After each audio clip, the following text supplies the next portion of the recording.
who's basically was a good man turned evil,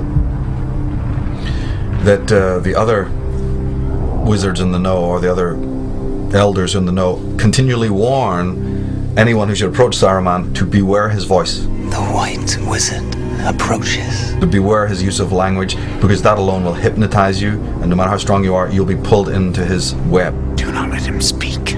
He will put a spell on us. I just loved that. I thought that was fantastic, you know, a very powerful image. They did bring it out a little bit in the movie, but this whole idea of the seduction of a man's voice and the power of charisma, you know, and the ability, and of course the media uses this a great deal. And you have, this ties back into the whole concept of the god Mercury. If anyone's familiar with the symbolism of Hermes and Mercury and Thoth, and the earlier version of all of these gods was Ogma from the Celtic tradition, and even Hern being the origin of the word Herm or Hermes. It's all Irish Druidic. Those gods were the gods of language. Those gods were the gods of words. Those gods were the gods of communication, with the understanding that communication by words is a phenomenally powerful and important weapon of both the good and the bad side. Interestingly, Ogma, the Celtic god, his other two traits was strength. They taught symbolically like this. Okay, so Ogma is the god of language, but he's also the god of strength. Yes, because language is strength. Language is a form of power. Man who knows how to manipulate language and words is strong. What was his title, his name? They call him the Honey Mouth. Ogma the Honey Mouth, because, you know, and I guess there's even Scandinavian, I think Loki had the power of that, almost a hypnotic, you know, ability with words. Art is, like magic, the science of manipulating symbols, words or images to achieve changes in consciousness. The very language of magic seems to be talking as much about writing or art as it is about supernatural events. A grimoire, for example, the Book of Spells, is simply a fancy way of saying grammar. Indeed, to cast a spell is simply to spell, to manipulate words, to change people's consciousness. And I believe that this is why an artist or writer is the closest thing in the contemporary world that you are likely to see to a shaman. When you hear these talismanic words like control, security, stronger America, strength, realize that they're talismanic words. They're being used against you. They're seduction words to try and get you to accept this because you don't have that. Well, you've been raped of that. The people who are selling you one story here have actually taken away the very things that you needed that were in your psyche to begin with. I am continuing and I am increasing the search for every possible path to peace. We maintain our strength in order to deter and defend against aggression, to preserve freedom and peace. No one, friend or foe, should doubt our desire for peace. The United States wants peace. We seek peace. We strive for peace. I pledged in my campaign for the presidency to end the war in a way that we could win the peace.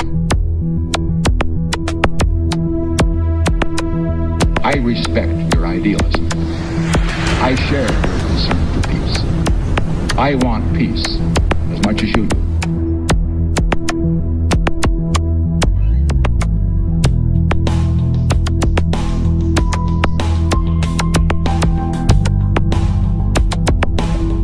We cannot wait for the final proof.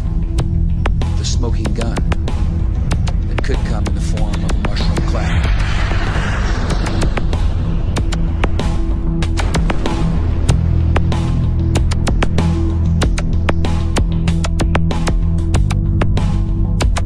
Saddam Hussein recently sought significant quantities of uranium from Africa. There is no doubt that Saddam Hussein now has weapons of mass destruction. Weapons of mass destruction. Botulinum, VX, sarin, nerve agent. Iraq and Al-Qaeda. Al-Qaeda. Iraq and Al-Qaeda. Terrorism. Cyber attacks. Nuclear program. Biological weapons. Cruise missiles. Ballistic missiles. Chemical and biological weapons. Iraq has weapons of mass destruction. President Bush has said Iraq has weapons of mass destruction.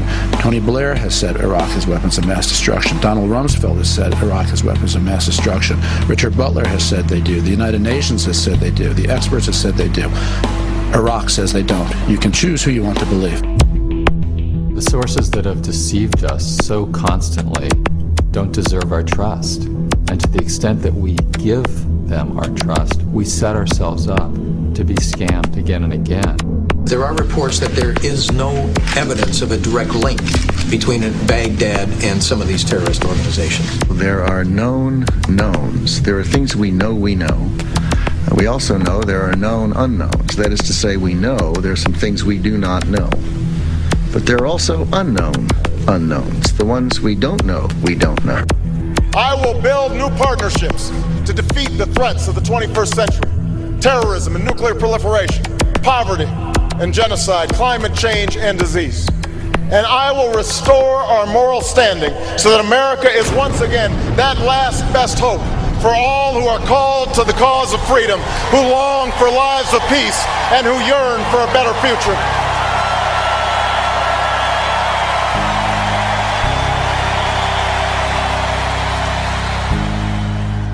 And this is used endlessly in the media by the drip feed method of just constantly downloading the same idiotic memes that you consciously would think you resist.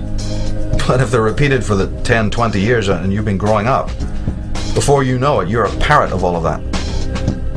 You don't even realize it was implanted. That's the whole point. You're not meant to realize that your thinking is not your own. That's the smokescreen I was talking about. You're not meant to know that you're under hypnotism. You're meant to think you're perfectly normal.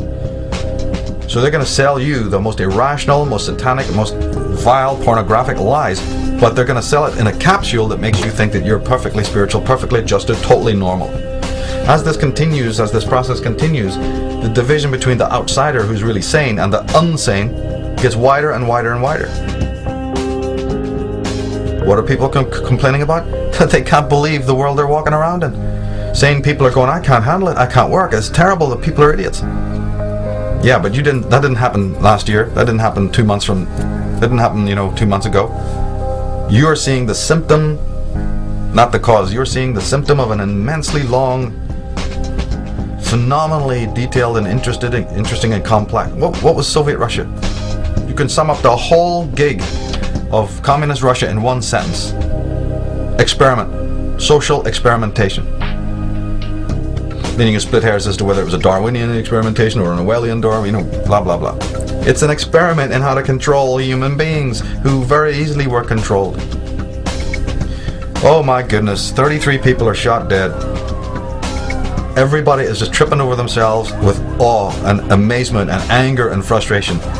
Let me see, what else is going on in the world right now? What else has been going on since 2001? Let me see, what's happening in Iraq or Iran right now? Can we ask a question about that? What was going on during the previous George Bush? Was there a thing called Desert Storm in which millions of people were killed? Children were wiped out, incinerated? In Panama, were people not burned to death with lasers and incinerated in their own cars? Completely innocent people. Then we have Grenada before that. Grenada. There you have, where do we stop? How many wars do we need? But your children die. Of course it's horrible. But can we have some context here? Can we have some sanity here? That just because your little pathetic, mediocre lifestyle has now been shaken up by something you don't understand, that's the only violence you think it exists in this world? Somebody has to be wielding, a 38 on your own street, in your own backyard before you realize that there's such a thing as violence in the world? I'm here to tell you that all of that kind of violence, including the genocide, including the mega death, chew on this, that all of that, all through history, is a tiny aspect of the violence that exists in the world. That's the stuff you can see with your 5 senses. But as any competent psychologist will tell you, that is a very small, sadly, that is a symptom. That's what that is. That's an outpouring and outletting, a playing out in the world. Obviously helped and assisted by those who would like to have chaos rule in the world. Yes. But where is its roots? You're going to keep studying the, leaf? You're going to keep studying the bloom and not ask where the root is?